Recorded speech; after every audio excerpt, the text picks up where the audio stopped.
started rolling. What is melanin and what is carbon? Tell us about those two minerals, or whatever they are. Melanin is not a mineral. Okay. Melanin is a word that was used to describe a certain biological function.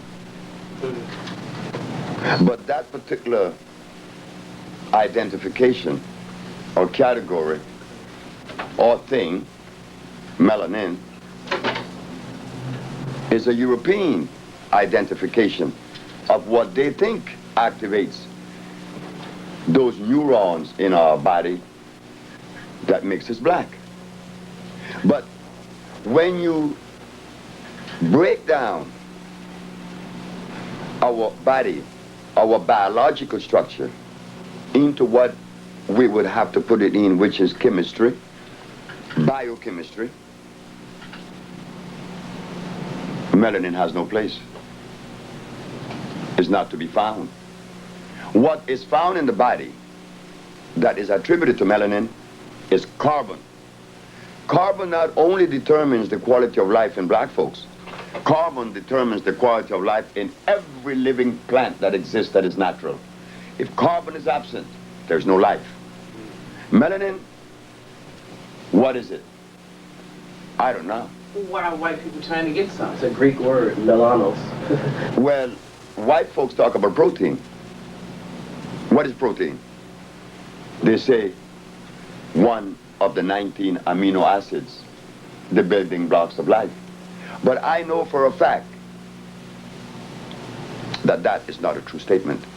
Because protein, if it was the building block of life, what happened to the gorilla that lives 180 years without eating anything that's contained protein? Unless they're going to say that the plants contain protein too. They're always saying things, and because we have no laboratories Thank you, Chief. to investigate those things, then we have to swallow it hook, line, and sinker. Miss Frances Welsing mentioned melanin. And I asked her, what is this thing? And I know she could not adequately answer the question because she was trained by someone European. So when you are trained by a European and told these things, you have to regurgitate these things. But no, they are completely in error. Okay, we're going to take a little break for the phone. We have to be careful. Remember, it is like a brother recommended that you use comfrey for your bones. That is in the books. From a European philosopher, from a European philosophical base. But when you look at the comfrey bit, you find that comfrey contains starch. Again, another European philosophy. Melanin falls under the same category. It is a belief, not a reality. I was told in Washington, D.C. that I was violating one of the most sacred code or law of nutrition when I deprive Aquila Stroud of protein. So I asked Dr. Steinberg and Dr. Glutt at the Georgetown Pediatric Hospital, did you give her protein 5 times a day? You did. Was she under your care for 2 years? Yes. Now, she did not receive any of those things that you call protein, and she no longer has sickle cell anemia.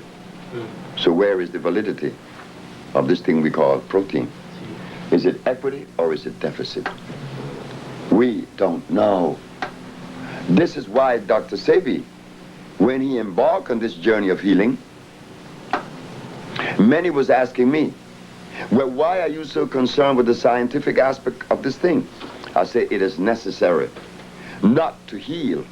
To heal, it is necessary to understand the scientific aspect of it. But you must understand the herb that corresponds with the disease that is manifesting. And the only way you could do that in the Western world, and to prove that you would be respected as someone that could be of usefulness, is to enhance oneself with the words that describe certain things. And that is the science of biochemistry. I had to, because my challenges would be from a scientific base. And if I didn't understand science, then I would be lost. And they would gain momentum when they should not. So I decided to go into the scientific understanding of these things we call herbs. And what we found, that there is nothing on the planet that assimilate and could be of usefulness, save that substance is electrical. And the only electric substance on the planet is a natural plant. Not comfrey, golden seal, peppermint, aloe vera, and the rest. They're hybrids. But how many brothers and sisters in America or anywhere in the world qualifies to offer a challenge when we have nothing to test that which we are given for validity? No, I do not subscribe to melanin or to comfrey. So we have to again go back to the drawing board. The Usha research disregard the word melanin. For instance, if melanin determined life, why is it then that when people come to us with nerve problems, with energy problems, we give them the substance known as iron, which is a mineral. Straining that iron with carbon, hydrogen and oxygen. The CHO chain is the chain of life. Carbon, hydrogen, and oxygen. Melanin has no place in that biochemical structure. So I'm very extremely sorry. Okay. Let me ask you a question then. What makes the difference between black and white then? Why is it your color and there's somebody else who's not of color? Well, again, we could easily explain that position. Carbon is the determining factor for your color. The concentration of carbon determines the color black. The higher the concentration of carbon, the greater the color black would express. Oh, I see. Mm-hmm. It is carbon, nothing else. Excellent. Yes, sir. Dr. Sebi, explain to the people watching this tape the word electricity, and how it pertains to its necessity boundaries within the body structure. Now you see? Now that was the best question that could have been asked. Why? Because if something is of usefulness in my structure, in my biological structure, it must necessarily be electrical.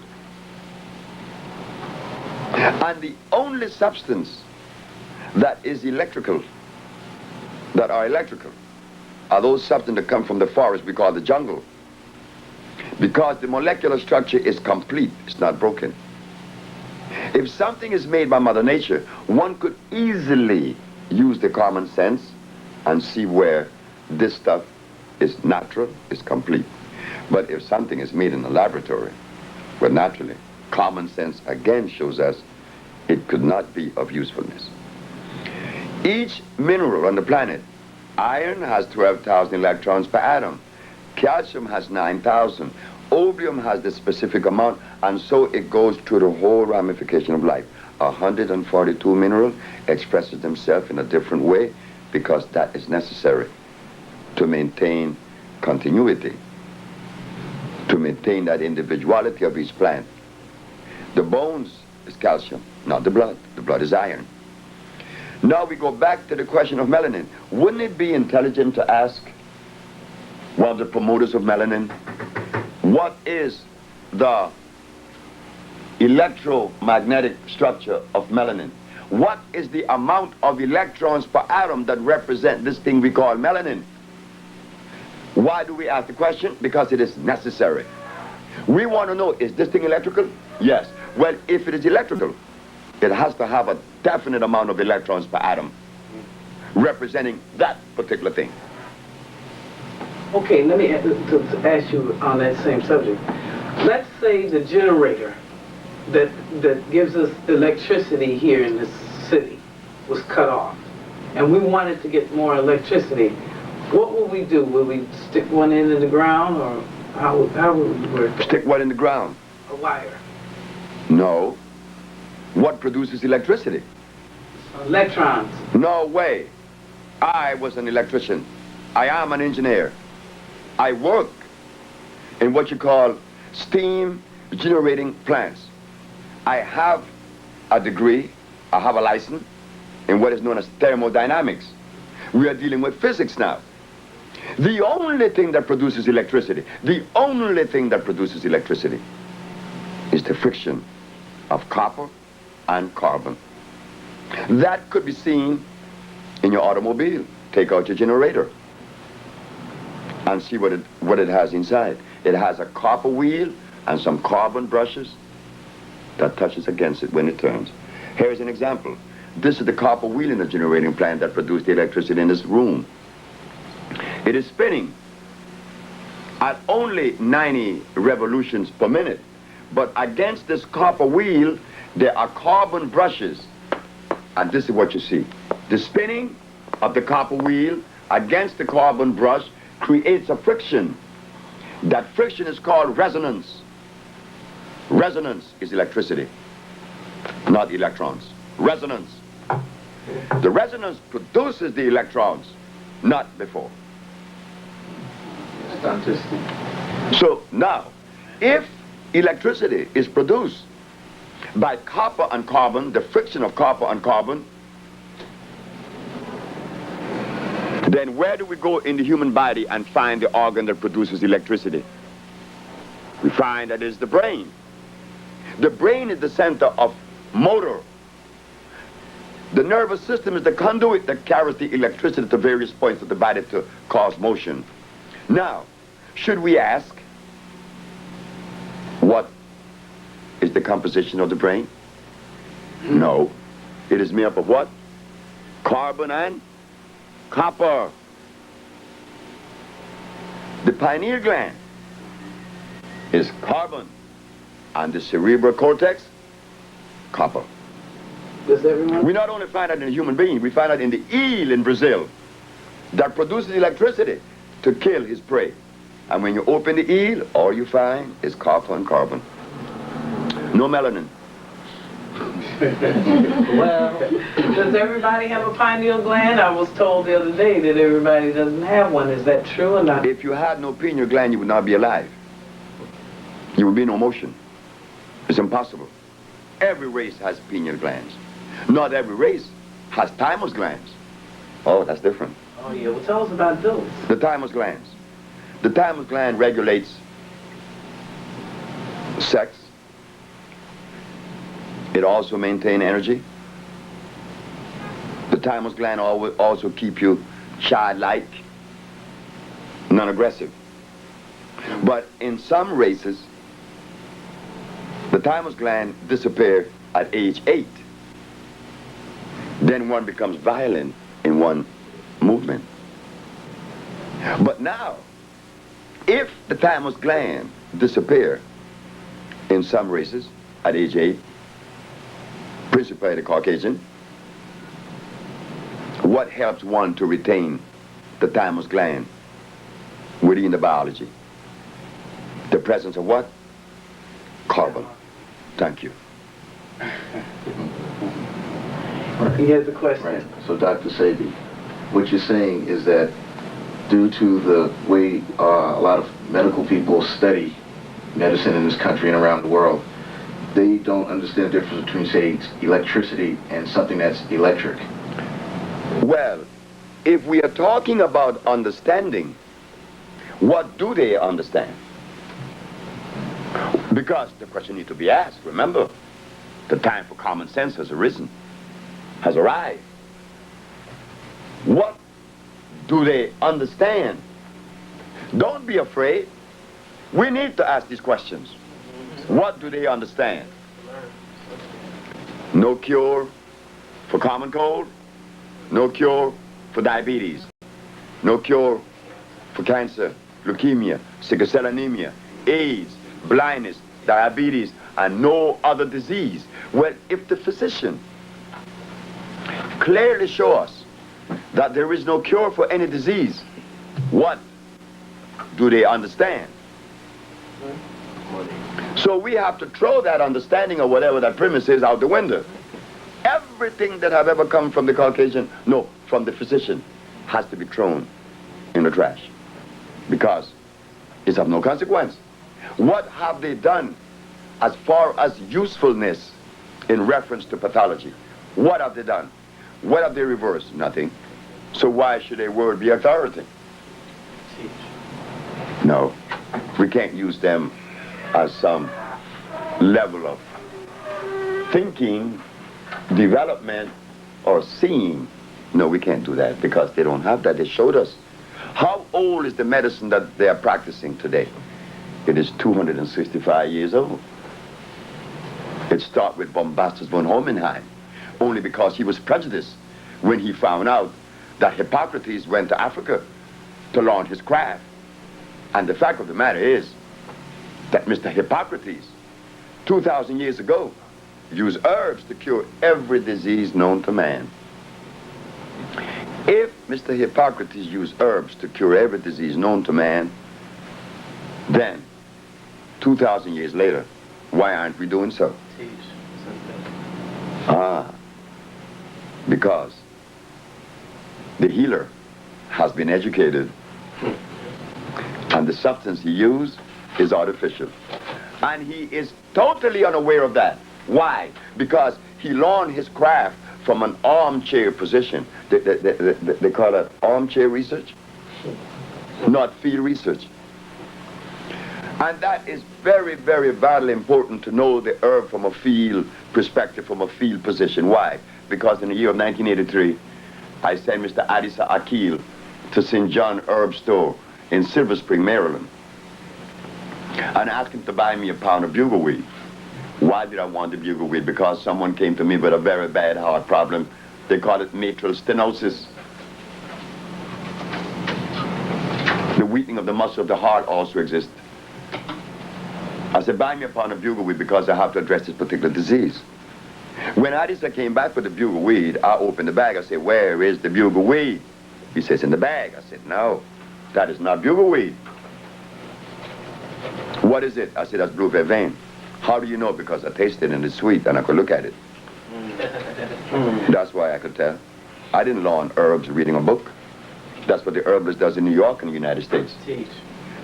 So I said, take me back to the store. So he took me back to St. John Herb Store.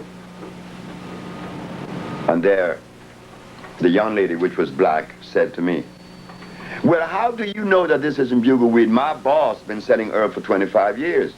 I said, young lady, your boss may be selling herb for 125 years. This isn't bugleweed.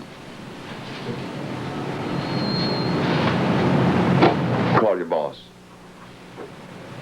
The boss came. What's the problem? I said, I don't think there's a problem. There's never been a problem with me. I just don't have those things. But you sold me something that was supposed to be one thing as another. How do you know? Because I know. This is not bugleweed. Bugleweed is bitter. Bitter as gall, and this is sweet. And bugleweed has, in intervals of an inch, has a little ball on the plant. A little ball. Every inch it has a little ball. This has no ball. I said, would you please go and see if the bag that was sent to you that said blue vervain could possibly be the bugleweed? And she goes inside, and guess what happened? The bags were mislabeled. And she apologized.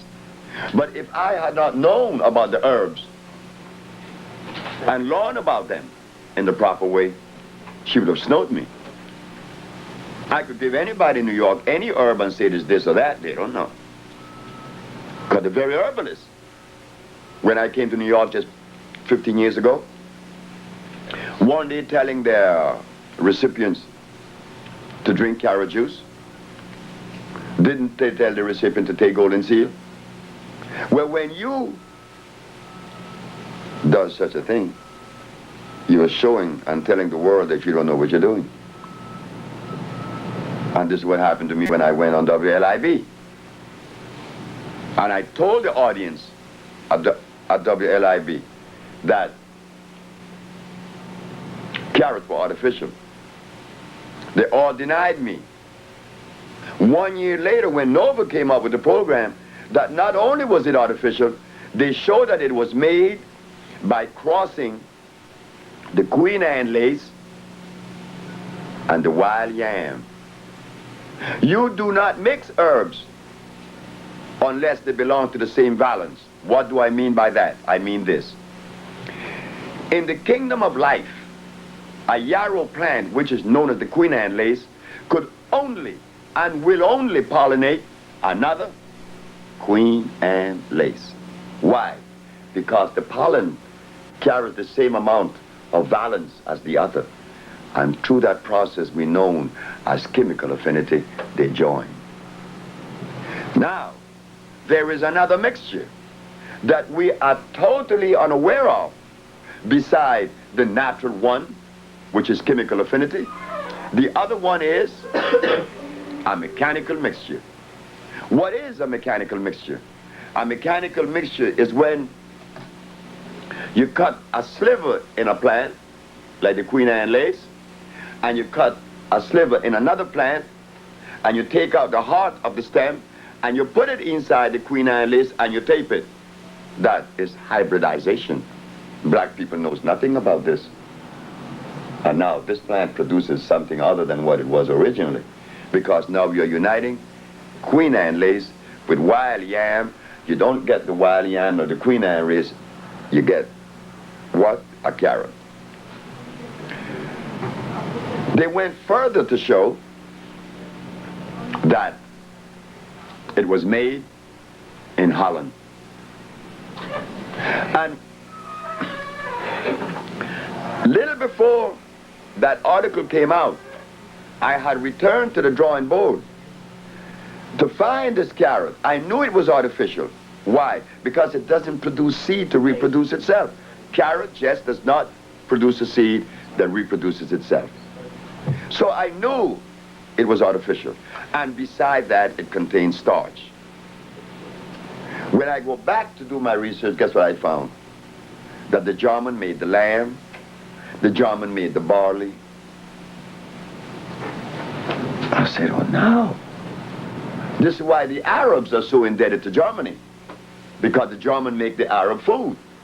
The Arabs has no food, you know. Arabia never had food. Arabia doesn't have food now. Nowhere in Arabia you find natural food. Everything the Arabs eat, the very Quran that they read came out of Germany. Also their food. If the German removed the food from the Arab, they starve to death. Oh, this is nasty, isn't it? Oh, yes, it is. Teach the truth. It's treacherous. You know what we're going to do? We're going to take a slight break here, and then we're going to continue. So if anybody has any questions, Write it down. get it ready, because we got about hit fate. Because there's nothing. What can they go? What? Go what? They never had anything now to in Arabia. You are. He continues on. And what was that last point that you were making? Or does anybody know? Or is there a question? All about the Arabs. Arabia has no food. You see, many of us blacks hold the Arabs supreme. Not in my book. Because how could someone eat and be smart when the very food that you eat influences the brain to allow you to think? And if you eat the wrong food, you're going to think the wrong things. And that, again, is common sense. If you take a diesel automobile and put in it gasoline, what happens? It can run. It cannot run. If you just put gasoline In a diesel engine, Oh, no, I didn't hear that part of the question. you can't. No. So the human body responds the same way. The black race has never had anyone to really show us what we should or should not eat. The only man that came was messenger of Honorable Elijah Muhammad.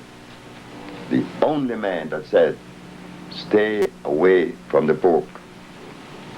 And when I, Sebi, sat and ate with the messenger in his house on 3837 South Woodlawn Avenue in Chicago, the messenger personally told me and Brother Harry Nance from New Orleans that we should not be eating meat at all. Well, And we should not be eating anything on this menu because it is poisonous to us. But if he, the messenger of Allah, Elijah Muhammad, had told the black race of the United States to stop everything, who would listen then? So he had to he couldn't cold turkey us. He was very intelligent. He removed the pork. And just by removing the pork and many other little things, they rebelled and they said they wasn't going to jump to eat the pork. Telling us that we have been conditioned. No, I don't think of brainwashing. I'm talking about that conditioning. They have made us addicts. Which black person in America eats food that is consistent with their African ancestry? Don't even go there, because none. Then we go to the Maya, Honduras, where I was born, this Latin American country. I asked a question to one of the guides that take the tourists in and out the ruins and explaining about the Maya. I asked him, sir, do you mind if I ask a question? He said, no. What did the Maya eat? A lady who was part of the tour, the group, jumped up and said, corn, of course. The man looked at me and looked at the lady and said, lady, if the Maya ate corn, this man here would not have asked that question. He would have known that. So there is something about that corn that we have to question. oh no. Then he turned back to me and he said, what did they eat? I said I could begin with the teosinte, the cabrote, the chipiling. These are natural greens that grows in the forest of Honduras. Natural green that grows in the forest.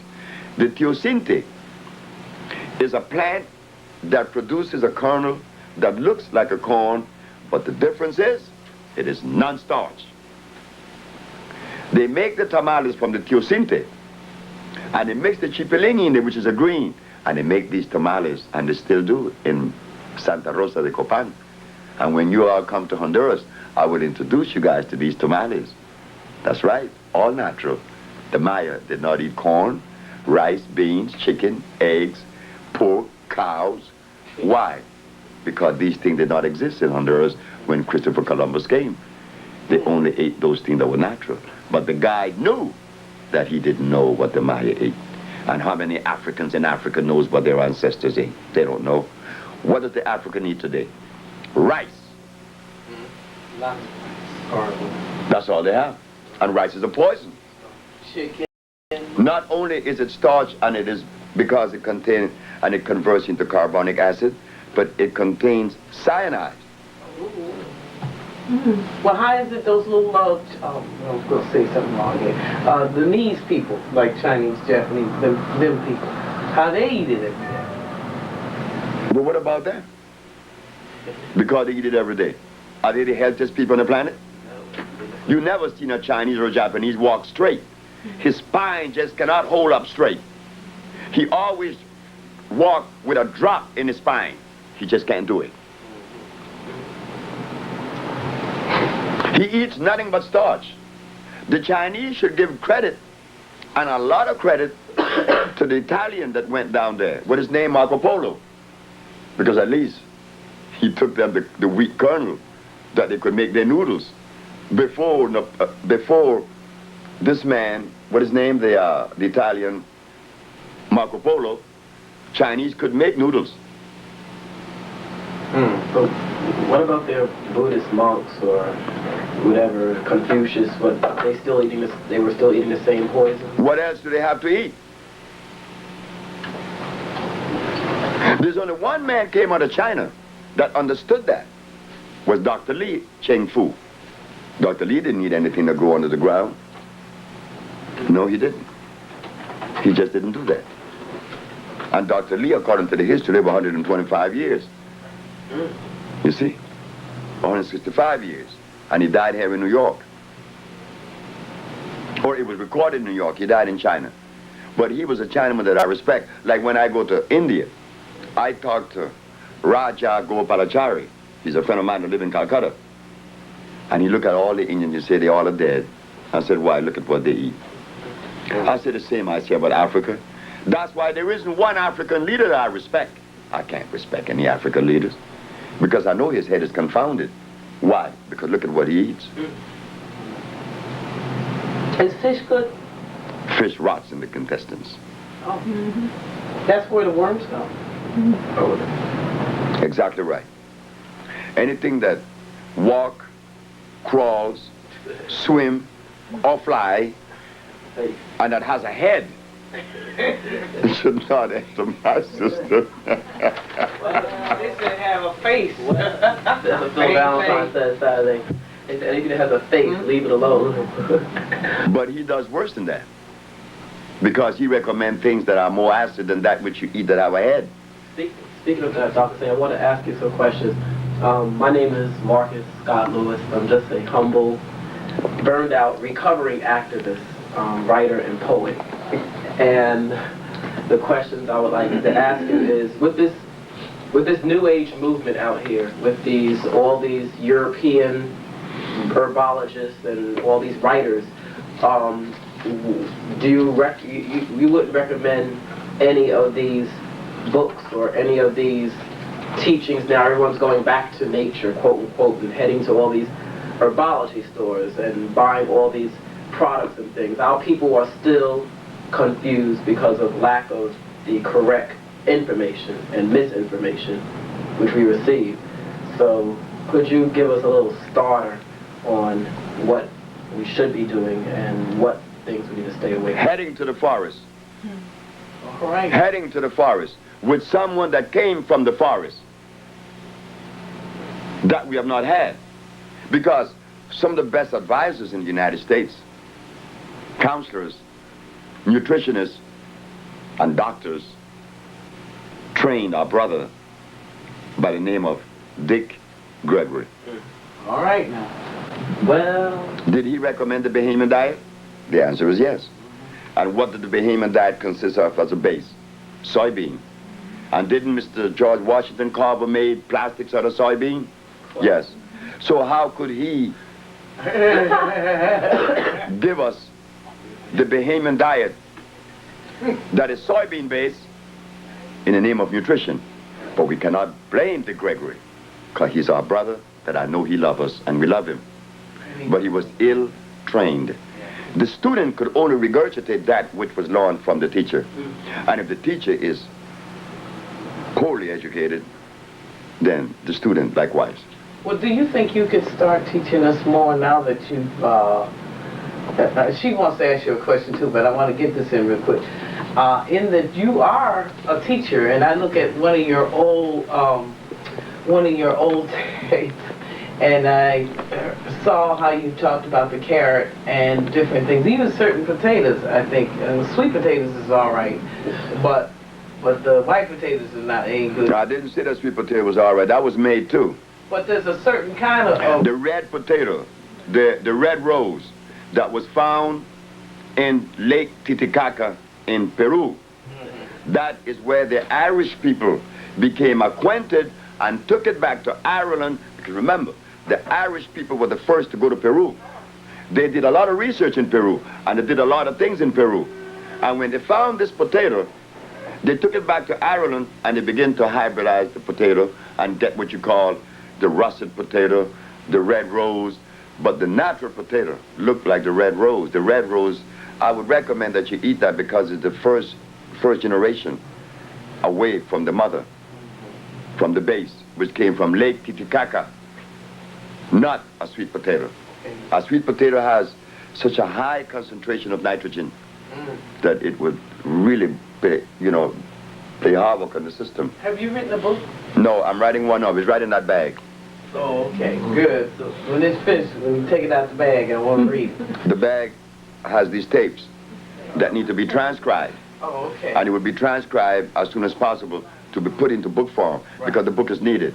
We have been misled not only by the foreigners that are not part of our race, that dictates to us and tell us what we should and should not eat, but we were also hoodwinked by our brothers that was trained by those people. Well.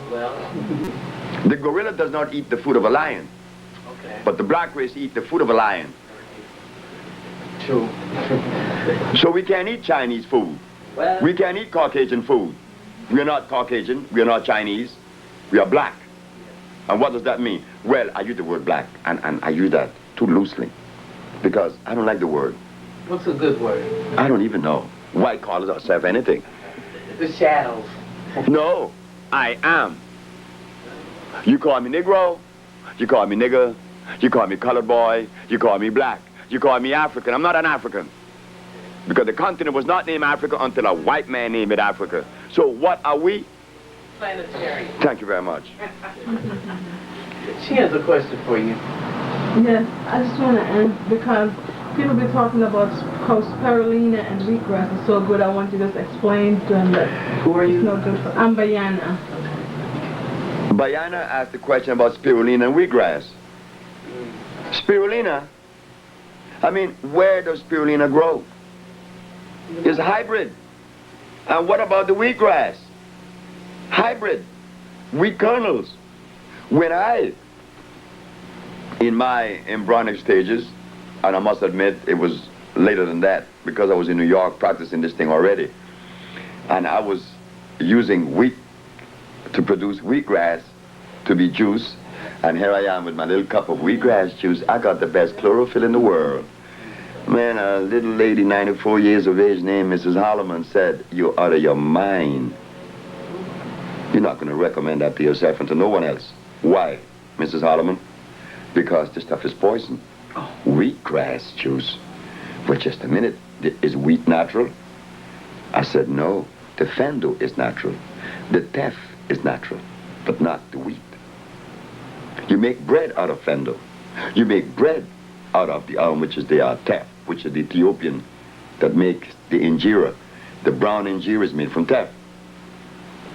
But as far as the wheat, we have to remember the amaranths, which is natural. But this thing we call wheat definitely was made in Europe. So now, when we grow this kernel and we squeeze it, we are getting sugar and starch. So in my brain tell me, don't use it no more. So what you use? Sprout something natural. So I went and got some amaranth, and amaranth seed could be acquired right now in Brooklyn. It grows all over the place. You take the little seeds and you put them on the bed right now, and you cover them with the soil. In 21 days, the wheatgrass sprout. But the amaranth would not sprout in 21 days. Why? The amaranths only sprout once a year in the spring. So I was angry because the amaranth did not sprout. Then the amaranth laughed at me and said, "You want me to sprout along with something hybrid?" Well, I'm very sorry, I only sprout once a year. But the product I produce is food. And when the amaranth sprout came, I was eating amaranth sprout, and I was high for about 3 months. I was on this high, this energy, because the molecular structure is complete, and therefore it deems that stuff electrical. If the molecular structure is incomplete, meaning a hybrid plant, it cannot be electrical. If man could make a substance in a laboratory, such as a vitamin B, vitamin B, C, vitamin B12, inositol, zinc, all this stuff. Hey, look, just a minute. How could you make in a laboratory a substance that would help me biologically or physiologically? If you could do that, and if you could really do that, then you're God.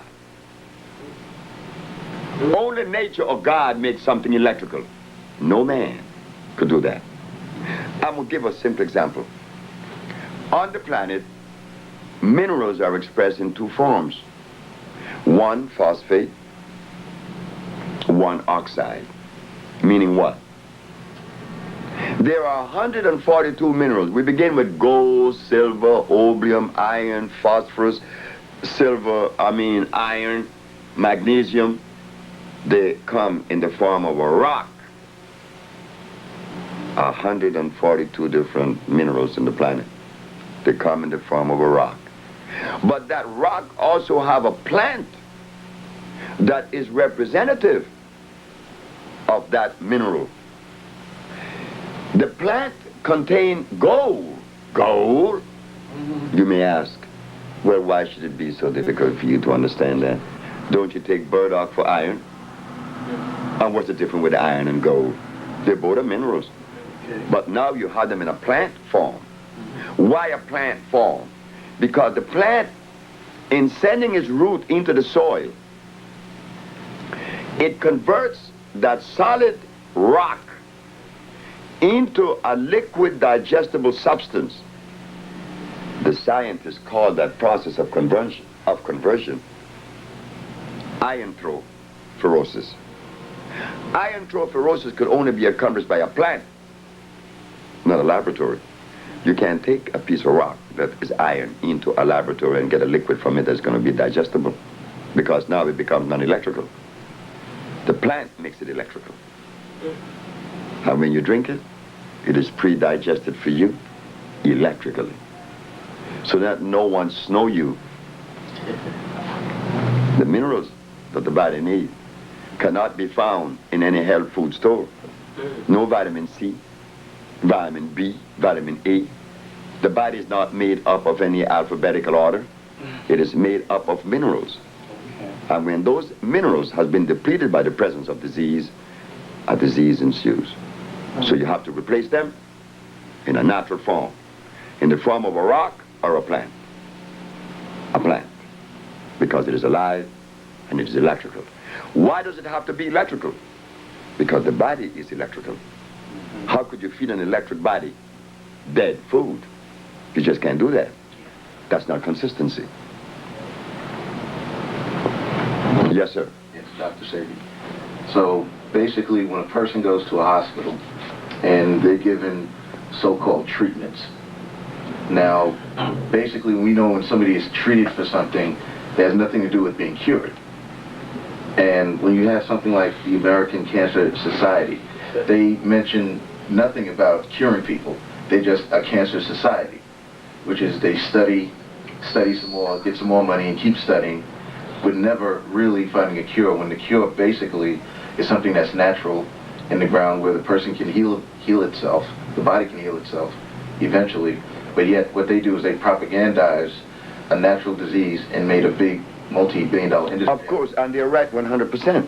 If I was a Caucasian, Thank God you're not. defending my people and my economic position, do you think that I would undermine that position by telling the world, here is a black man named Dr. Sebi that have cured diabetes, sickle cell anemia, leukemia? Then what's going to happen to his laboratories? What's going to happen to his pharmaceutical laboratories? But why should we be concerned with the American Medical Association? Anyway. Why should we be concerned with that? I know I weren't. And what's the name of this medical thing that goes to Europe and spreading AIDS among our folks? What is it? What's the name of it? Oh, the World Health Organization. Yeah. World Health. Who? Yeah. Who? They tell you who. WHO. What do you think about them? They're going all over the place. Death Owl. I was in Washington, D.C. in the year of 1982. And this brother, who is a doctor, who worked for the WHO, personally told me that they threw in the towel 20 years ago, that they knew that there was no cure for any disease. They never had one. I mean, the physician didn't go to school to learn to cure anyone. The discipline just doesn't house that. So again, we should not be bringing them up. It's of no consequence. The only thing is they're killing our folks over there in Africa. When are they going to learn? They're killing our folks in Africa?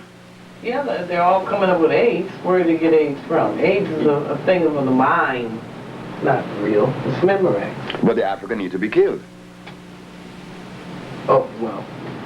I mean, coming from Dr. Sebi to say that his family need to be killed. I know what you're saying. But that's a fact. The African have turned their back on their mother. In fact, the African has never regarded a black woman as being equal to a male. So when you abandon your position, you need to pay the dire consequences. When you abandon your mother, and I'm not talking only saying about the biological mother, I'm talking about that greater mother, Africa. They changed Africa. They made an exchange for Europe in Africa. They deserve to die. Everyone that dies deserves to die, or else he would not be dying. I think you're right. Oh, I know I'm right. They wouldn't be dying now. That's true. Because what is it about the 144,000 that will go and lead and whatever they're going to do? So you got to have somebody that got some sense. And it's not there. That's why I said that I would prefer to take a shoeshine boy from New York and put him in the presidency in Africa, in any country, and he would do a better job than those that are there now. Because common sense just step out the window. The African doesn't eat anything that came from their ancestors. What do they eat? They eat rice. They eat potatoes, don't they? Carrots? Sweet potato.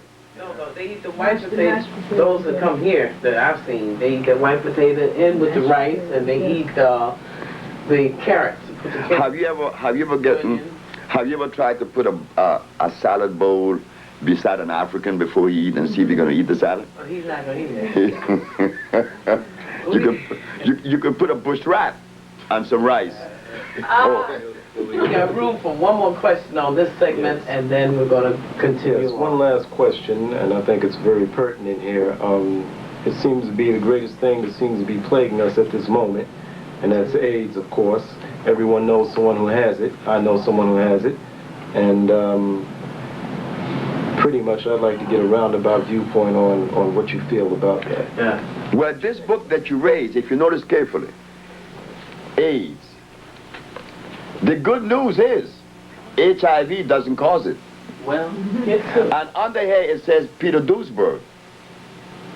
This man was the only man that made a statement that was in my favor when I was going through my litigation.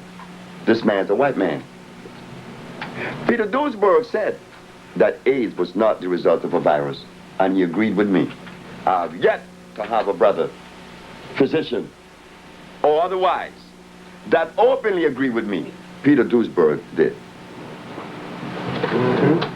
So, this man was taken, well, he was at the University of Berkeley, California. Duesberg, microbiology, biologist. They removed his grants and kick him out, but that was okay. Now they have an organization known as HEAL, and he's heading that. It's all over the world now. In fact, someone wants me to get in touch with them because they're looking for me. But this man was right. AIDS was long coming.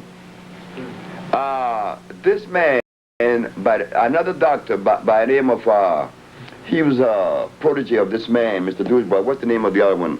Dr. Gallo? No, the other one, Dr. I can't call his name, and I could see him. He said that when they went to Africa and inoculated the Africans with the smallpox vaccine, that it was the beginning of AIDS. Smallpox and polio both, but smallpox was the reason. Strecker, Dr. Strecker. And we're going to, on that note, we're going to be right back at the next segment. You'll see it next week, okay? Hold tight now. Dr. Love and Dr. Roshan and Dr. Prince, they sat in council, and Phil Valentine was one of them, to kick me out of New York. Our brother that cured AIDS, you want him kicked out of New York? Well, Phil Valentine did that. Phil Valentine, all of them turned against me, which they really the interest of black folks. And there's a brother among us. Say, for instance, 10 of us set out to do research, and 9 failed. The brother over here Mr. Simmons, Oh yeah, let's talk. found the cure for AIDS, what us 9 should do? See what you have to Come to you. Because you did the research and found it. Phil Valentine, Dr. Love, Kanye, Dr. Prince, all of them said, good luck. I said, thank you very much. what about Dr. Barbara Justice? She don't like me. At all. And she is right. She should not like me. And I hope that she see this tape. Because Dr. Sebi loved the idea that Barbara Justice doesn't like him. Yeah. She have to live with that hate herself. And I hope that the hate does not last too long. Also, at the Million Man March, Dr. Sebi, there was I was there. Well, And she has worked with him, the Alim Muslim guy Muhammad, from Washington. She's worked with him. Yeah. Are you talking about Dr. Alim? Yeah, Oh, that's a beautiful... And Dr. Barbara Justice said They worked brought together. this young brother up who they claimed they had cured of AIDS for 3 years of Well, treatment look what they of did to Cameron from Kenya. It is impossible. Sandiford. Look what they did to him. Cedric Sanderson. And he was on the air to be cured. And they took him over to Kenya. And because of the lack of money, you know, money always plays the role, and lack of care, I'm going to put that in, that's my word, that Sandiford died. He had to. Even if I take Cameron, he would have died. What is Cameron? Do anyone here know what is Cameron? Synthetic. What? It's a Pharaoh mix of something. AZT. Ooh. Made right here in the United States, sent to Japan to be put together as a compound, and then taken to Africa and administered. Yes, that's true. That's true. Yeah. See, also, years ago, my father got out of the hospital, and he was feeling very weak. This was like 1988. And his name? And his name, Professor George Simmons. And I remember my father was feeling very weak, and he didn't know what to do. So his friend sent him to Dr. Barbara Justice, and she looked at him and she said, all you can do is just pray. And wait. And wait to die. Yes. So what happened was a few of my father's friends took him to see Dr. Sebi over here. Amen. And my father, if you recall, the first time you met him, he came to your office, told you all his problems. He was this and that, and you said that you didn't even look at him. You said you was busy reading something. And you told him, don't worry about it, you'll be all right in a couple of weeks or a couple of months. He said you'll be back teaching with, without too much of a problem. And lo and behold, my father followed what you told him to do, and he was back teaching. He's running around now in 1995. And now he's down in Honduras at your institute, and he went down there with a lot of different maladies: diabetes, prostate cancer, high blood pressure, a whole bunch of things. And he said within 2 days of being down there, he was ready to run some Olympic events. And he did. Wow. Yeah. And his sugar was down to 93. And they told it was supposed to be amputated, no longer has to be amputated. What? And his hair was growing back, did he tell you? Yeah. His hair was growing back where it was falling out. The village you are talking about is here. This is the village. Okay, let me hold it there for a few, and let's get a nice tight shot of it. Good, okay, perfect. All right. We see the tanks of the thermal waters. This is the Usha village in Central America. And you see these tanks that house the water. They are holding tanks. Oh. The thermal water contains a pH of 8.8. It is not like what they have in other places. I heard that there's a hot spring in Cottonwood, Alabama. We don't have a hot spring in Honduras. We have a thermal spring. And the difference of a thermal spring is that the thermal spring is precipitated by volcanic activity, which means that the water has a high concentration of sulfur and phosphorus.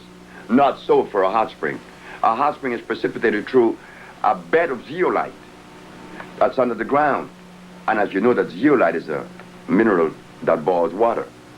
That doesn't necessarily make it thermal. So what makes the difference? That one has sulfur and phosphorus and oxygen in large amounts. Which means what to the body? It means that the body is receiving a large amount of hydrogen ion concentration that relaxes the body immediately. It plays a very good role on the central nervous system. Stress is gone immediately after you enter the water. And that was the first thing that I did for the professor when he got there. I said, before you eat or go to sleep, you go down there and you take a bath. And we took him down there, he took a bath. Next day he was rejoicing. Now, what happens when stress is relieved from the body? Well, the body begins to normalize itself and the hormones begin to take their message where they should go. When there's a nerve condition, hormones tend to contract or retain, or they don't do their work because they are held back. There's a nerve condition. You know, like even the muscles contract. Your face, the muscle in your face contract when there's muscle problem, when there's nerve problem. Bellman palsy is one.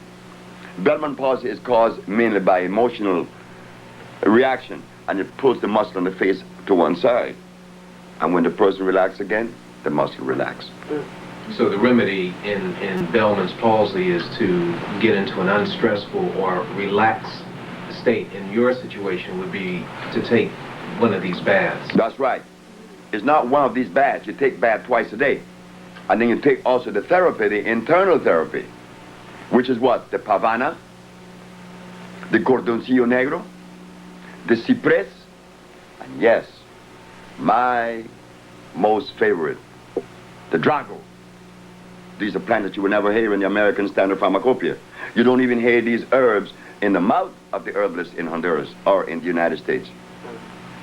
And for that matter, even in Honduras, you go to Honduras and ask people the herbs I use, they don't even know them. Because they're too busy reading herbal books. And they're not in the herbal books. And those that are in the herbal books are hybrid. I wish very much that you could meet Dr. Anthony Andolph. He is, I guess they call him, you can keep it over there. He's botanist. He calls him an ethnobotanist. Something, whatever. Herbologist. He went to school and got that. And I don't think I want to meet the brother now. You know, not because I would not like to meet my brother, but I can exchange or even entertain someone that has been educated. Remember I said, the reason why the healer is not healing today is because he has been educated. You want to hear a beautiful one? Above all else, Dr. David Ayensu. Dr. David Ayensu is a member of the Smithsonian Institution. There is a program out known as East Meets West, meaning African or Eastern medicine against Western. They begin to show where this African in Africa took some herbs and put on this lady's head because she was crazy. He took a knife and opened her skull. Whoa. He took some smoke and he smoked her around. And Dr. David Ayensu is talking about the herbs of his people. He's from Ghana and he's a member of the Smithsonian Institution. Dr. David Ayensu is the brother that is looking for the cure of leukemia using the pink periwinkle, the rosy periwinkle. Well, I don't know how Dr. Ayensu expects to derive from the rosy periwinkle the cure for leukemia when the rosy periwinkle is also an acid plant. And as for leukemia, we have cured leukemia long before Dr. Ayensu even dreamed of coming on with the rosy periwinkle. But we go back again, and we find that in the end of the program, East Meets West, which is approximately a 25 years old program, showing, comparing Western medicine against ancient medicine. And guess who wins every time? ancient. No. What? No. No. Western medicine, the allopathic. In the end, Dr. David Ayensu and his colleagues said, well, you can clearly see that traditional medicine, you know, is all right, you know, but it falls short because you can't really measure the dosage for consistency. So modern medicine is by far the best. And they end the program. I said, that was so beautiful. But I knew that the day would come in which the philosophy that Dr. David Ayensu is supporting and the African biomineral balance would come face to face one day. And it happened. Dr. David Ayensu called me and said, I've heard about your works on leukemia, but we are looking for the cure of leukemia with the rosy periwinkle. I said, Dr. David Ayensu, we already cured leukemia, so you could just squash that. Just go to something else. But That's 12 years ago that I told him that. 12 years ago, Black America, and still now, does not show the interest into our health and healing the way we should. All of the healers in New York, and I could call their names, they all read books. If I take Dr. Phil Valentine and Dr. Love and Dr. this, that into the forest, they would know a natural herb from an artificial one. But we can't blame the brothers. No. They was ill prepared because they were prepared by Caucasians. On the subject of you're not wanting to meet up with a particular individual, this is for clarification. Yes. It's not that you don't want to meet them, but based on your experience of dealing with individuals who come with certain credentials and paper from the establishment or the system schools, that you know that there's a great difficulty in a back and forth and a sharing. Your response? My response is this. We are told that the brother that the sister want me to meet is an ethnobotanist. What do they cure? He researches different plants. I'm only asking, what do they cure? Research is 150 years old. We could research and research and research and research and research. We want to cure. We don't want to research and just research. What does he cure? Well, he has different plants. He tells you that you can take that will cure. No, hold it. How does he know that? What does he cure? He said he's been taught. He's from Africa, and he was taught by his father, grandfather, so forth. And he says he only uses plants that are from the homeland. You mind if I ask the question again? All over the world. What does he cure? Any disease. He cure AIDS? I'm sure he does. Well, that's good. If he cure AIDS. I'm the only individual to have diagnostic sheets showing from 5 different laboratories around the world that they have been cured of AIDS. I don't say it. I got diagnostic sheets. And that's important. Who else have those diagnostic sheets? Thank you. So I can't lend myself to someone that says that it does. Where's your proof? Speaking of that, Dr. Sebi, from being an activist, one of the things I ventured into was AIDS activism. And 5 years ago, I used to go to a few ACT UP meetings, and of course that was sponsored by Burroughs Wellcome and the European Allopathic Medical Establishment. And then later on, an organization started called HEAL. You may have heard of the Human Education AIDS Liaison, which people like Dr. Strecker and others, Peter Duisberg supported that group.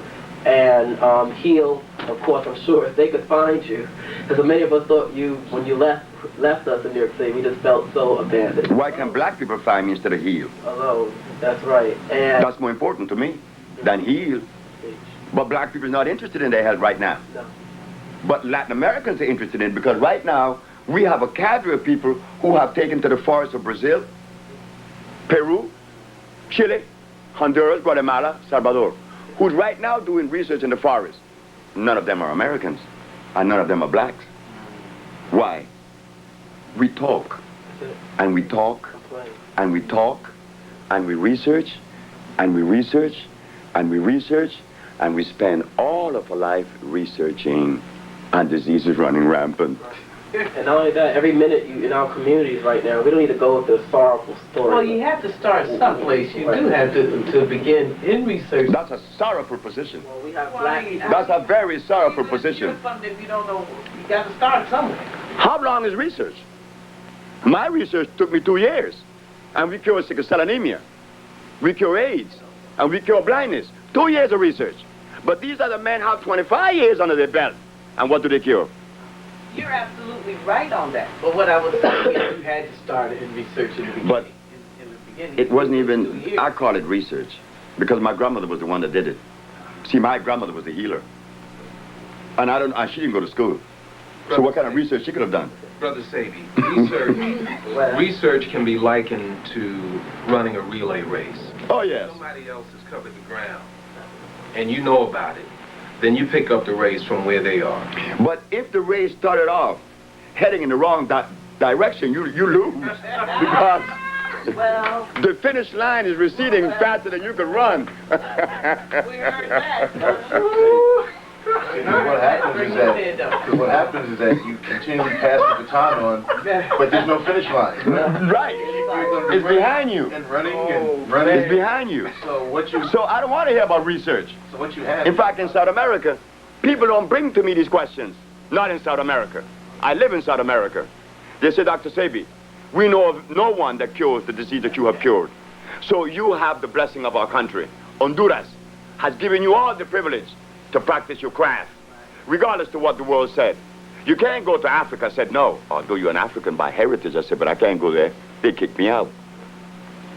So the need to research can be attributed in part to the conditioning that many of us have been through to say, well, where's your research? Whereas you point out that the what have you done? That's what they ask. No, what have you researched? What have you done? That's Latin America. But that in America is arrogance. But we are arrogant, as Professor George Simmons said, that I am considered an arrogant individual. Yes, Dr. Sebi, not only you are arrogant, everybody in Honduras is arrogant. You've been independent since 1824.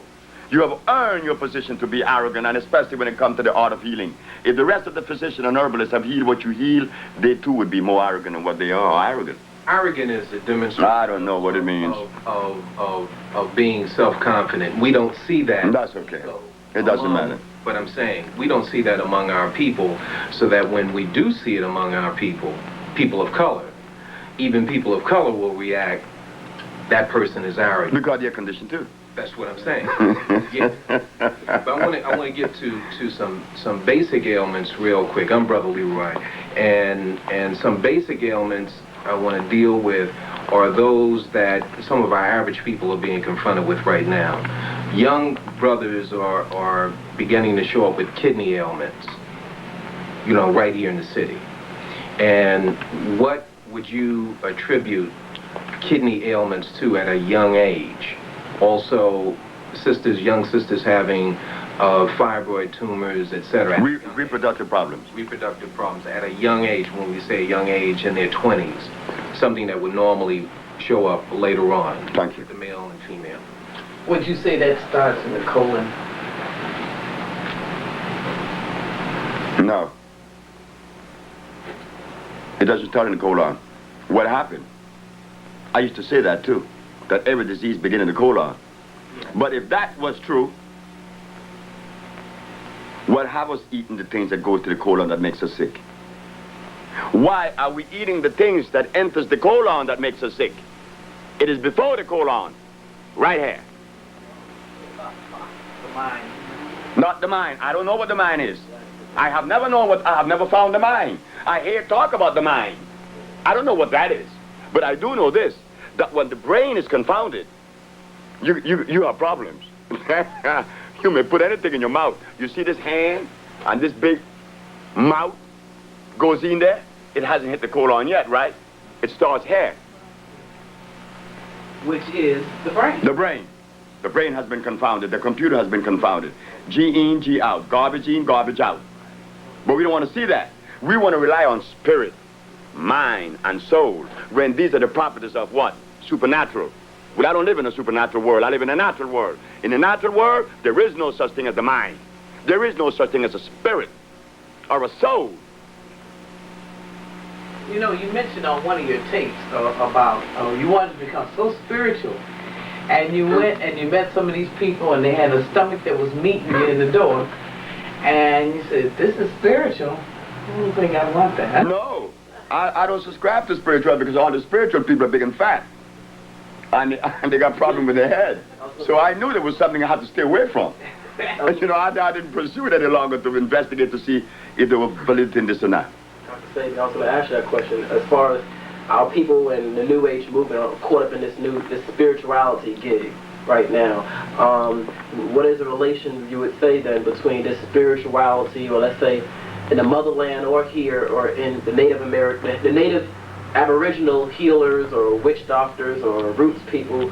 Is there a science, or is it fantasy, or is there a combination? What's the reality in that matter, of this spirituality? I don't know what it is. Because if it is so equitable, I mean, among the Native American, the indigenous Indians, as we call them, the highest alcoholic incidence in the world is among them. How come they can't even cure that? We got problems. Among the Africans, they eating gari. Gari and bush rat. What happened to them? We have problems. Spirituality is a word that came out of Europe. Even the very word is European, like the word African. That's not African. That's not us. That's European. The country is called African, and by them, you call it African. There's a word they call spirituality. What is it? I don't know. Yeah. Not even interested. I'm finding that out more every day. If you were given the assignment to open a school, not here, please, open a school and get your teachers to start teaching, where would you begin? Would you begin in research, or what would you do? Or show them each plan, or how would you go about it? Oh, I got to go way before the plan. I got to show you where we were derailed and change that environment, that brain environment. I have to change that immediately, that you could begin to see. Because with the images that you're going to see are not the images that I would see, because all of us are individually put together. We are unique, unlike the other.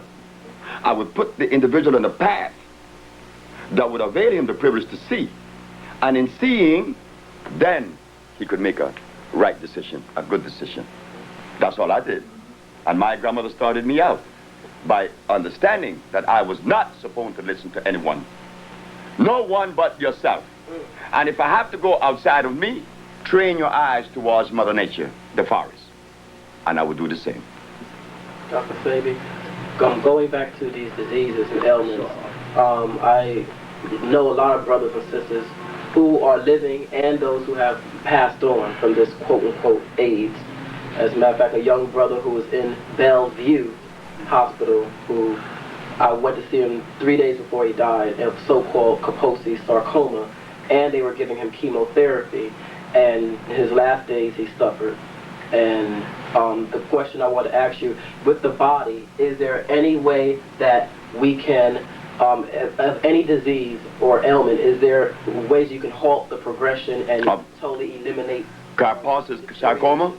And the disease that you've dealt with, the AIDS, cancer, leukemias, to arrest the progression and eliminate all the whatever symptoms, damage, But that's what we've been doing for the last 20 years. and restoring the full body back to. But that's the only way you could cure. That's the cure. To remove that particular erosion, to remove that particular condition, whatever condition, whether AIDS or blindness, and restore 100% health. That's the only way I could do it. Through what? An intracellular cleansing. This is what is done in Miami. We put together our compound based on an electric system. Where do you go in America or in New York and find electric food in a bottle? Where do you go? And the body is electrical. We only have to ask that one question. Is the body electrical? Yes. So therefore, it necessitates electric food. Where do you find that in New York? Thank you. Well, we're going to do our last segment, and in just a couple of minutes here. So, anybody got a real quick question? Very quick. Yes, being that everybody's now concerned with the AIDS, so-called AIDS situation and epidemic, what have you, I find that the so-called lesser diseases have been virtually ignored, such as herpes and lupus, yes, sickle cell anemia, diabetes. Right. And specifically, I have an interest in the sexually transmitted diseases, so-called sexually transmitted diseases, because that seems to be what plagues the younger generation, and everybody, actually. Yes. So, once again, in the early 80s, where you had, the herpes, it was forgotten about for AIDS. What about the herpes situation? Can we answer that in the next segment? Just hold on to that answer. Thank you very much. Okay. Good question. Okay, good. Everybody's Quick, forgotten quick, about this- the, Yeah, you know, this one thing for the other. It's a matter of media. Oh, that the they focus hepatitis on. is Go ahead. The answer to that. It was asked about the sexually transmitted diseases. Those that are lesser are considered lesser, but they are not lesser. There's only one disease. There's never been two diseases in the world. There's only been one disease, the compromising of the mucous membrane. And the mucous membrane of the African has been compromised 400 years now. What has the African ate since he left Africa that is really equitable to his system? What? He has not eaten anything.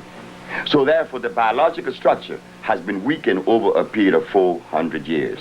And in weakening the biological structure, then you may get lupus, you may get herpes, and you will get anything. Anything coming your way? Because the body has been deprived and the immune system has been compromised. And the immune system is responsible for diabetes, for leukemia, for sickle cell, for every disease in the world, including death. So don't only attribute age to the immune system. If your immune system is strong, you cannot get sick with any disease. So we're going to straighten that. And Dr. Sebi, a lot of us looking for cures. A lot of people, I'm not sure everyone, we do have some people who are just plain damn ignorant. And they want to die. So let them meet their maker or whatever. Most of the people. But most of the people. But there are some people who do want to be cured, and they want to touch that raiment of Jesus, whatever, that garment. And so you're here now, and I'm glad that I've been blessed by the ancestors and people to be here in your presence. We want to learn now how to be cured. Not learn, we want the process to begin, and that deterioration, because that means we all have deterioration. No one can look at one person. All of us, including myself. Because I have a better body and I don't have my doctor says. Speaking of that, the question is now, what is the relation then between, since the discovery of medical science 265 years, what is the relation then between laboratory reports and the hematology, pathology, or the blood breakdown? Is there any validity or goodness out of this allopathic Western medicine, the microscope, and the relation of natural electric food and If you want to see a germ, then get a microscope. And if you get a wound by a gunshot or an appendix has burst, you need to be open real quick. So there is place for the knife, but under extreme conditions. But as far as curing diseases, there's only one way. That is the herbs, because they are electrical. Their molecular structure is complete. They will assimilate. They are carbon-based. So that's why in Egypt you see we had scalpels and knives. But what was the food of Egypt, of the Kemetic civilization? Kemetic? Those people were hybrid, isn't it? Don't get angry. Be for real, stand up. Be for real. They were hybrids. That's why Cleopatra had to go all the way to Italy to find a man. She couldn't marry some black man. She could not do that because she wasn't black. She was a mixture of Persian, Greeks, and black. That's a hybrid person. So the Egyptian ate hybrid food. Didn't they eat ducks? Weren't they the one that really started to make of garlic? What could Egypt eat? And didn't Imhotep I, one of the first physicians that was given the credit as being, and attributed to as being, the first doctor, did he open the human body? Yes, he did. He opened the human body. If the human body was supposed to be open, it would have a zip on it. Thank you. Amen, go right there. Yes, Dr. Well, yeah, okay, Dr. Sebi, you're down in Florida. Is that telephone number 305 Yes. 252-1800? Yes, ma'am. That, Okay, I'm sorry. that is the number in Miami where we have just recently moved from Puerto Rico. Our laboratory, our factory's there. Okay, and now what's this number in Brooklyn? That's 718-722-9386. Yes, that's the sister. Yes, that's another number they could get in contact with. Oh, okay, thing that they need. Now Reggie would like to ask you a question. There's another medical issue that I'd like to bring up that's a big concern in this country, and that's paralysis. Excuse me. Now, how does the process of curing somebody with paralysis go, as far as you're concerned? The African Biomineral Balance has addressed to that many years ago, many times. El Salvador, my friend, Mr. Irvin Sanders, father-in-law, was in a wheelchair for 18 years. He's walking. Zadia Ife from New York, from University of what? What university up in upstate New York? Everyone knows about it. Buffalo? No, not Syracuse. The other one. Buffalo. Harvard. No, another one. But Albany. Cornell. She's a Cornell, and she came to us, and she was in a wheelchair for 18 years. She's walking now. And many, many, many, many more. Paralysis is what? When the central nervous system has allowed the muscles to contract. Or that the nervous system is not sending enough electricity to make them move. So what do? We perform the intracellular cleansing and applying the African bio-mineral balance to regenerate the body with electricity. And that could only be done the African way. Well, I wanted to ask you too. I'm having, I was 20/20 eyes, but now I don't see as well. I had to get my glasses sometimes just to see the whole thing. Yeah, get you clear this way. So, but I don't want to wear these. I want to cure that, get it back to where it was. What do I do here? Well, I had an experience in Chicago with my own eyes. I don't have any problem with my eyes, but I thought I could read, I could see clear. But then one day, I decided to do urine therapy. All right. I used my compounds for 20 days. I fasted a month. I fasted for 29 days, nearly a month. And after my urine was as clear as water, I decided to drink it. I was drinking it twice a day, along with a gallon of water. At the end of 4 days, I was completely blind. Completely blind. I was blind at that Thursday, Friday, Saturday, Sunday, Monday. I began to see on Tuesday. I bought some blinders. I told my daughter, I said, go buy me some blinders, please, quick, because the sun is affecting my eyes. It's hurting me. She said, okay. She went and she got the blinders and I put it on my eyes. Oh, and I was happy. Oh, I was in blind. I was in darkness for 5 days. At the ending of the 50, on the 6th day, I was in Chicago. I was on Stony Island, where we had the center. When I took the blinders off, I could read the finest letter across the street. So why was I blind? Because it was breaking down all of that inflammation. Oh. Coming down. As it crossed the eyes, I had to go blind. You see? Oh, I see, yeah. So what you need is a total fast for a while, and then urine therapy. And then you continue on the diet, and your eyes going to come back immediately. Clear. Well, could that happen to Dr. Clark, too? Because, Dr. Clark? Well, not too late for him. It's not too late for anyone. But how much indebted is Dr. Clark to the Caucasian or to his mother, fathers? Dr. Clark is a beautiful brother. Yeah. And Dr. Clark need help. And Dr. Clark came to me. I said, Dr. Clark, you can't eat these things. And I love Dr. Clark. All of us do. Who doesn't? But Dr. Clark can't stop eating those things. So Dr. Clark is like the brother by the name of Chancellor Williams. I went to see the brother. They told me he passed on. Right. Yeah, that's right. I went to see Dr. Chancellor Williams. I said, my daughter is dying to meet you because you wrote the book, Destruction of Black Civilization. Well, in my house, my children doesn't read books. None of them, including myself. I don't read books. I just don't. Never have, I never will. But that doesn't mean that books are bad. All right? But my daughter have read your book. And she's happy to know that you live. And she's happy to know that we are here today to help you because you're going blind. Dr. Chancellor Williams told me that it was okay, that Dr. Cohen told him it was okay. He believed more in the Caucasian than he believed in his brother. So we just went home.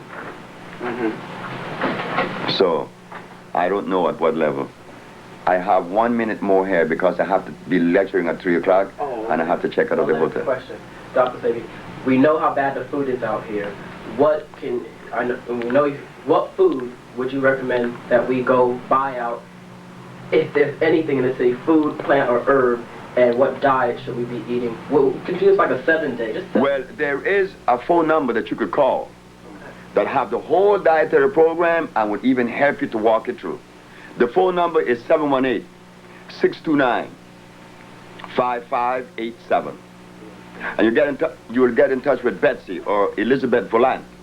She got all of the steps that you would take and the product that you would buy. Because when you walk in the supermarket, everything in there is artificial. So we have to select from that artificial world the least of the damaging foods. Could you repeat that number again, please? The phone number is 718-629-5587. And ask for... Elizabeth Volant. Okay. We have just a few more minutes on here. Okay. If you want to go, we stop or add something in here, whatever you... Talk about sickle cell, since a lot of folks have sickle cell. Sickle cell anemia. Yeah. And Sickle cell anemia. What's happening in the body and what your tonics do? When I'm asked about sickle cell anemia, my brain go to one country, and that country is Ivory Coast. In Ivory Coast, 33% of the population has a high incidence. There's a high incidence of sickle cell anemia, 33%. I talked to Dr. Landenberg, Pierre Landenberg, he's a Frenchman, about sickle cell anemia at Howard University. He disregarded me. But I have cured sickle cell anemia, I told him. And I asked him, what is sickle cell anemia? He said he didn't know. I said, I thought so. I said, because sickle cell anemia is when the blood plasma has broken down into a sickle. Broken down by what? Mucus have seeped into the plasma, into the cell itself, and break it and disunited the cell. Removing the mucus, the cell unites again. And then, to maintain that level, you have to feed the patient large doses of iron phosphate, not ferrous oxide, iron phosphate. And I don't know anywhere in America that says that. But sickle cell is when the same mucus that breaks down the cells in the nasal passage that cause sinusitis has now broken down the blood plasma and break it into a sickle. And now we have to replace the mineral that has been lost. And because iron phosphate, iron incidentally, is the only magnetic mineral in the planet. Being magnetic, it pulls other minerals to it. So therefore when you take iron, you take all others proportional balance. So when they take this iron, they begin to see result in less than 5 minutes. Malt liquor, what damage is that doing to... We have a lot of brothers who are drinking 40s and, you know, that we're just being sold this particular drink. What is happening in the body? What is happening to the mind when you consume that? The liver is damaged. Malt liquor is made with what? Barley. And they use also another substance in the yeast. And isn't yeast the seed for infection? They call it what? Chlamydia. Yeast is the bed for disease. But again, since we have not had scientists, researchers, as they're called, to come forth with the proper research or study, we fall short. We're vulnerable. We are vulnerable. I mean, I just came to New York 10 years ago, and they were drinking carrot juice. Carrot juice? Well, that tells me something. And they're eating beans in the name of health. That tells me that something is wrong. So therefore, we have to stop it. The brother that came from D.C., there was a war on AIDS, and I was taken to Manhattan. War on AIDS! Well, I had the bomb. I went. Dr. Barbara Justice and Dr. Prince disregarded me. And then they said, Dr. Alim is coming from Washington. I said, the Muslim brother? They said, yes. I said, he's coming with a very special message. I said, yes. What is he coming to tell us? That AIDS kill black people. I said, we needed to hear that from Dr. Alim. Wow. Because we were totally oblivious to that fact. But the question I'm going to ask about Dr. Alim, is he a Muslim? They said, yes. Well, what does a Muslim that follows Allah doing, practicing the medicine of Iblis that they call the devil? There is a contradiction. Well, halal. Yeah. Dr. Sebi, what can we do as folks here in this country who are concerned, that have some semblance of consciousness? What can we do here to help you get the message across to the people who need to know, to the people who need this kind of information and cure? What can we do here to help you to expound the greatness of medicine that you're giving to us? When the Japanese scientist said that he worked with the immune system, all of Japan got behind him. He didn't ask them. They got behind him. And he got the Nobel Peace Prize for only working with the immune system. We don't work with the immune system. We cleanse the immune system. When the Jews in Israel needed help, they didn't come asking help us. They send the help.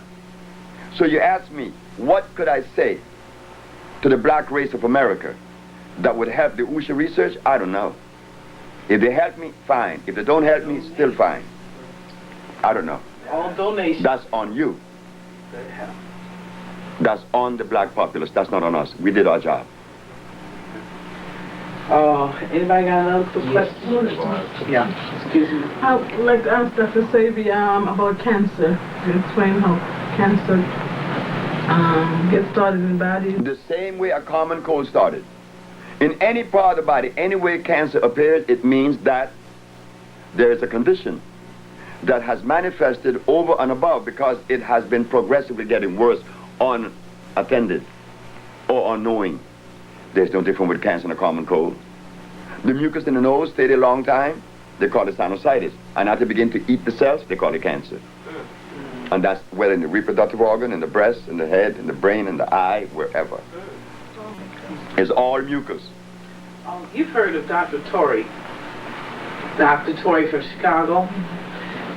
Well, he teaches about the worms in the body, how they got there, what cyst is made of, because he says that the worms have to doo-doo in your body, and that's where you get these cysts and things like that. You heard of that? I disagree with that. A cyst, when you open a cyst, inside of the cyst, all you find is... That's all you find. But I can't challenge anyone or anything. But I do know this, that Dr. Torrey has compounds that I know came from the Caucasian books. So in other words... Donald Torrey. The cysts are... From Los Angeles, California. Yeah. That's who groomed him. Right.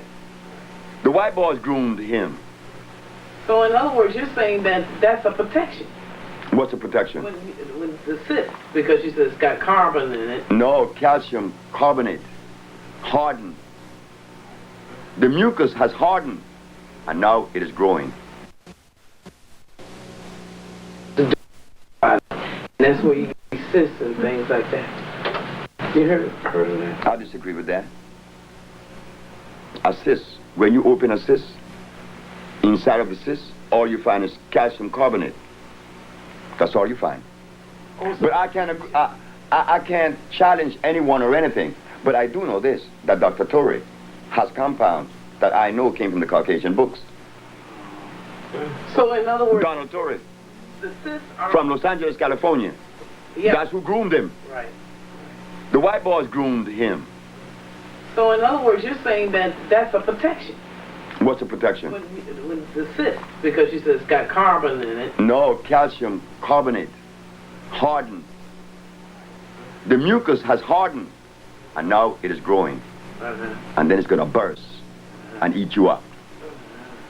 So your tonics do what? My tonics, our tonics, the USHA tonics, the electric food. To this. We reduce it. Didn't you see at USHA research when the lady passed the tumor? I did. And it was in the refrigerator? I was there. Thank you very much. She brought it in. She brought it in a bottle. And we put it in the freezer, a tumor, this size. I saw it. How'd they come out? Just passed out of her... That's the only way it's supposed to come out. Well, so you're right. Our bodies don't have zippers, so any cleansing is supposed to come out through the regular holes, the nose, the mouth, the... Like Taurus Henderson. the anus. Taurus Henderson, Chicago, Illinois, 1990. She had a tumor in her brain. And this is recorded on Channel 21 and Channel 19 in Chicago by Brother Rashid. She passed a tumor through her nose. From her brain. Not only her, but she was cured. this Caucasian male from his daughter named Robin Bennett called me and said, my father have a tumor in his brain, a blood clot in his brain. I said, yes. How long would it take you to take it off? I said, how long would you allow me? She said, I'll give you a month. I said, what about 24 hours? She said, you're crazy. I said, of course. But it came off in 24 hours. And she wrote me a letter, and I have that letter. How does know? More than black people come to you. And right now, in terms of Honduras, who are the folks who are coming to you? Mexicans, Norwegians, South African whites. I don't expect any black from South Africa to come. South African whites, Chileans, Colombians, American, Latin Americans, American, not black America. Black America, down there now is our most beloved professor, George Simmons. And we have this brother from DC named Anika.